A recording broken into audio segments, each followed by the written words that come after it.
चला तर मंडळी, आज बनवणार आहे दुधीची डाळ। चण्याची डाळ भिजवून घेतलेली आहे आणि इथे दुधी चिरून घेतली आहे। मस्त कवळी दुधी आहे। चला तर बनवायला सुरुवात करते। पहिलं तेल टाकायचं, 2 चमचे तेल टाकते। कुकर गरम झालेला आहे। हिंग टाकते थोडीशी। इथे लसूण आणि अद्रक चेचून घेत,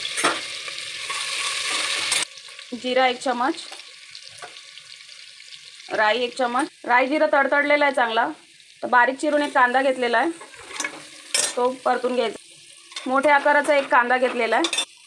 हिरव्या मिरच्या 2-4, कढीपत्ता चांगलं भाजून घ्यायचं आहे। पाहू शकता इथे तुम्ही कांदा मस्त भाजलेला आहे आणि अख्खी काश्मीरी मिरची पण टाकलेली आहे तडक्याला। तर आता इथे टोमॅटो टाकायचा आहे। 2 टोमॅटो घेतलेत, मीडियम साईजचे होते, 2 घेतले। तर मीठ टाकते, चवीनुसार मीठ। हळद अर्धा चमच,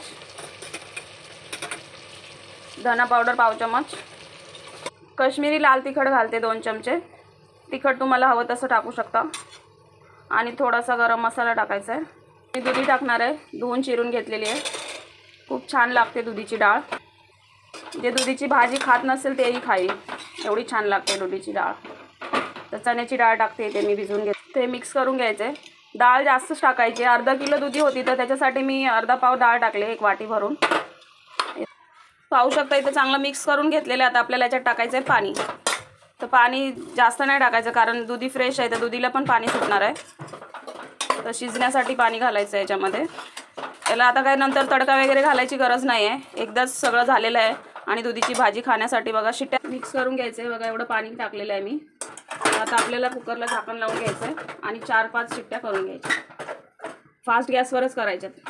शिट्टे झालेले आहेत, आता थंड झाल्यावर चला तर कुकर थंड झालेला आहे, उघडून बघूया।